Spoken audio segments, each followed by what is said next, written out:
En date du 10 février 2023, le Centre de recherche en sciences agricoles, végétales et environnementales, CRAVANSIG, a organisé une conférence scientifique intitulée « Investiguons sur la récurrence des déficits hydriques et les mécanismes associés en Afrique de l'Est, cas du Burundi ». Qu'appelle-t-on alors déficit hydrique? Lorsqu'on évoque le déficit hydrique, c'est-à-dire qu'on essaie de voir, disons, les écarts d'anomalie entre l'évapotranspiration potentielle et l'évapotranspiration réelle. C'est-à-dire qu'à un certain moment, à l'absence de la précipitation, on assiste à ce qu'il y ait beaucoup de demandes en termes d'évapotranspiration pour essayer d'équilibrer, de combler le vide atmosphérique.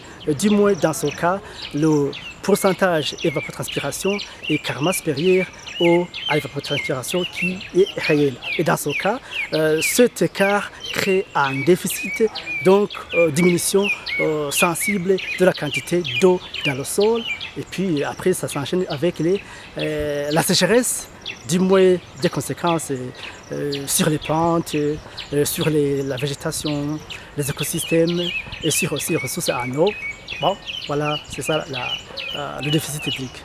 Depuis longtemps, le Burundi a connu des périodes de déficit hydrique. Et au Burundi, c'est pas récent, depuis des années 1943-44, on a eu des séquences, n'est-ce pas, de périodes de déficit hydrique qui ont conduit à la famine qui était appelée Manoli et qui a emporté beaucoup de vies humaines. Et ces séquences de déficit hydrique sont aussi répétées dans les décennies, surtout 1990 à 2000, où on a assisté à une diminution sensible, n'est-ce pas, du rendement agricole, et surtout où on a assisté même à des migrations des personnes de Kirundo qui ont dû fuir vers les pays limitrophes et vers d'autres provinces. Et après aussi, on peut parler de déficit hydrique aussi dans la partie de dépression de Kumoso. Là aussi, dans les années 2000 à 2005, cette région aussi a été émaillée par diminution sensible de précipitations. Et aussi, en ce qui concerne ce déficit hydrique, on peut distinguer deux choses. D'abord, on va définir ce déficit par rapport aux saisons.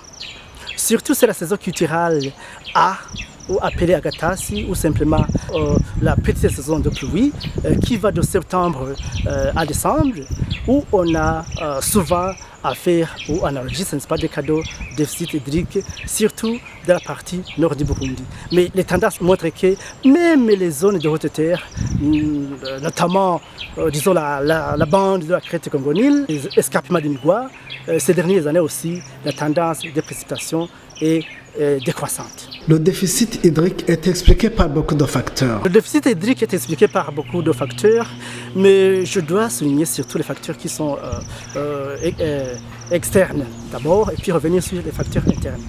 Pour le cas des facteurs externes, je dois d'abord rappeler le mécanisme, n'est-ce pas, du vent, la circulation atmosphérique générale.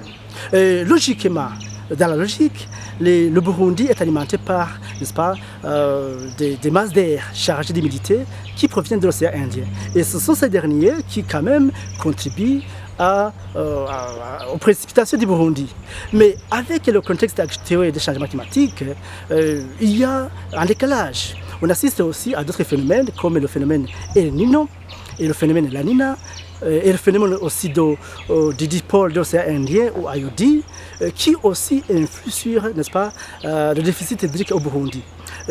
D'après mes recherches, il a été démontré que pendant les années pluvieuses, on a la chance que c'est la partie occidentale de l'océan Indien où la température du niveau de l'océan est élevée. Et à ce moment-là, la région de l'Afrique de l'Est et le Burundi en particulier reçoivent beaucoup de précipitations. Au cas contraire, lorsque la température augmente au niveau de la partie orientale de l'océan Indien, du moins la façade occidentale de l'Australie, pendant ces années, au Burundi, dans la sous-région, on a des faibles précipitations, on a un déficit pluviométrique et qui peut conduire évidemment aux chutes des rendements. L'autre chose que je dois aussi souligner, c'est surtout aussi les phénomènes anthropiques. Vous vous rendez compte que la pression démographique aussi, on a coupé des forêts, mais certaines collines ne sont pas couvertes. Et donc, vous voyez qu'à un certain moment, on a diminué sensiblement, disons, l'évapotranspiration. Et donc, lorsqu'il n'y a pas de végétaux à grande échelle qui alimentent, n'est-ce pas, l'atmosphère, pour accroître le degré d'humidité, c'est-à-dire qu'à un certain moment, l'humidité du sol va combler son vide. Et lorsque l'humidité du sol comble le vide atmosphérique, et sans doute, les cultures vont en faillite et le rendement zéro. Sur la ligne du temps, la tendance des précipitations est relativement décroissante. Sur la ligne du temps au Burundi, la tendance générale, c'est que depuis 1990, le Burundi enregistre une tendance, disons, relativement décroissante. Ce n'est pas simplement le nord du Burundi. Les études, d'après ma recherche, avec beaucoup de méthodes utilisées, j'ai pu démontrer que même la région qui jadis était beaucoup plus pluvieuse, du moins la bande de la Crète Congo-Nil et puis les Migwa, la tendance montre que les précipitations ont sensiblement diminué depuis les années 1990. Et là, je dois ajouter par exemple les années 2000 à 2007 où la région, disons, des hautes terres, la région de la Crète, a vu une diminution sensible, n'est-ce pas, de précipitations, avec signe éloquent la diminution sensible des eaux du lac de retenue de Guegura, qui a eu comme conséquence le délestage à Bujumbura. Et donc, même d'autres régions comme le sud aussi, les plateaux centraux, la tendance montre que, quoi qu'il n'y ait pas de sécheresse au vrai sens du terme, mais la tendance c'est qu'il y a la diminution sensible des précipitations.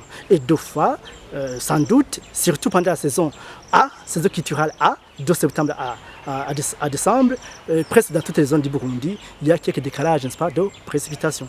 Face à cette menace, le conférencier a formulé un certain nombre de recommandations. La population devait être consciente que dorénavant, on ne peut pas toujours, disons, espérer vivre, n'est-ce pas, de la pluie qui tombe. Il faut qu'il y ait changement de la mentalité. Il faut que dès qu'il tombe, il faut que la population puisse quand même bénéficier de cette eau qui tombe et puis la garder pour, disons, les séances ou les épisodes, n'est-ce pas, de déficit hydrique.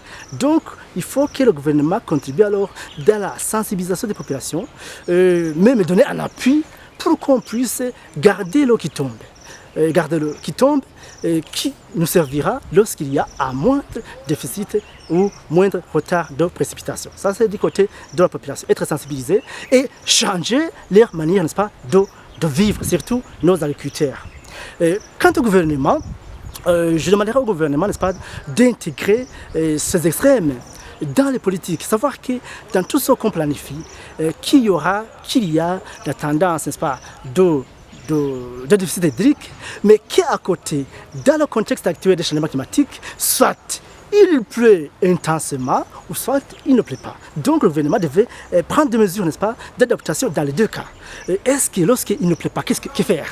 Le gouvernement doit en tout cas mettre en place un système d'alerte et de riposte en cas, n'est-ce pas, de sécheresse ou en cas de forte pluviométrie. Et en cas de déficit hydrique, sensibiliser la population ou aider même, surtout pour le cas de Kirundo, aider la population à pouvoir irriguer. Sinon, il y a les lacs qui sont là-bas, l'eau est là, mais en tout cas, les collines, il y a un déficit hydrique. Donc la population devait quand même contribuer dans la distribution. D'abord, conscientiser la population, secondo, et puis en appui dans la sauvegarde ou garder les quantités d'eau tombée.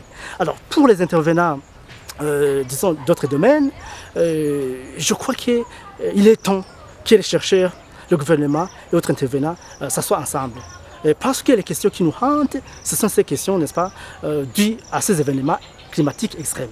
Soit sécheresse, soit inondations dues aux fortes précipitations. Et donc, les chercheurs, le gouvernement et autres intervenants devaient faire un triangle de trois. Donc, comment dirais-je, s'asseoir ensemble pour que les produits scientifiques soient alors applicables sur le terrain et que ça puisse contribuer, n'est-ce pas, dans les prévisions.